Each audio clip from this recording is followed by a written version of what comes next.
how she used door-to-door hypnosis to make a crap ton of money. A long time ago, I went to this sales seminar. The instructor was a very charismatic woman who had some very interesting life experiences. She started out as a therapist because she had always wanted to help people. And she had this mentor who had been in therapy for a long time. She told her that many people's problems are actually pretty simple. It's just a matter of getting them to let go of their own unique method of self-sabotage. And she did teach her some very powerful techniques of hypnosis, including post-hypnotic suggestions. She said that post-hypnotic suggestions are very, very powerful, particularly in therapy. Otherwise, the patients will forget to do their homework. But once you learn how to hypnotize people and put them in a state of amnesia, it's really easy to give them post-hypnotic suggestions. Post-hypnotic suggestions, they won't remember, but they will feel compelled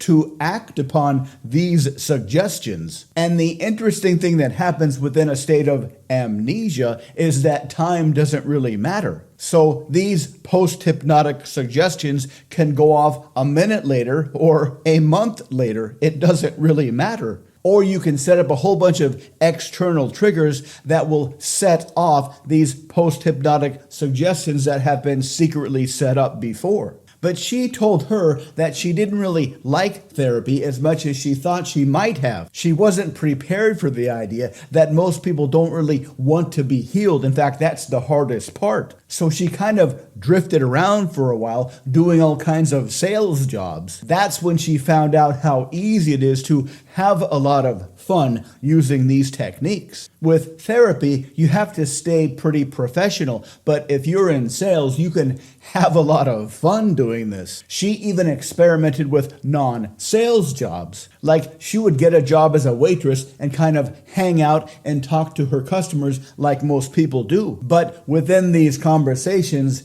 hidden between these words are a lot of powerful hypnotic tricks. Many of them including amnesia and post-hypnotic suggestions. She would drop in triggers so the diners would come back to her restaurant more frequently. And they would give her some fantastic tips. And she found that it was really easy to make a lot of money when you use hypnosis. Once this became pretty easy, she started doing door-to-door sales, but she did it in a much different outside-the-box way that leveraged her powers of implanting post-hypnotic suggestions into people's brains. She would team up with another person, and she would pose as a religious person selling some Jesus door-to-door. She would tell them a little bit about Jesus, and embedded into these convoluted stories were a lot of deep hypnotic technology, including, of course, amnesia. And she would lay down some very, very powerful triggers. Then her partner would show up an hour or two later,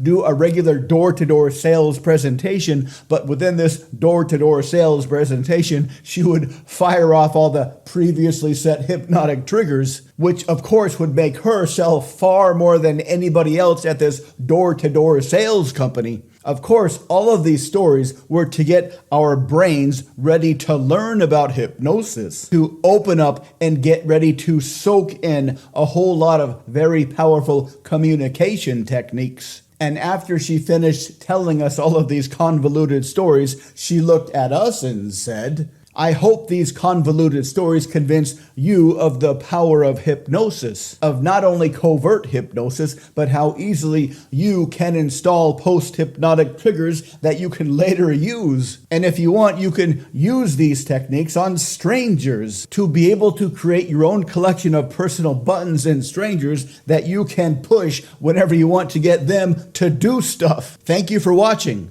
Please subscribe, like, and comment. To learn more, please visit mindpersuasion.com.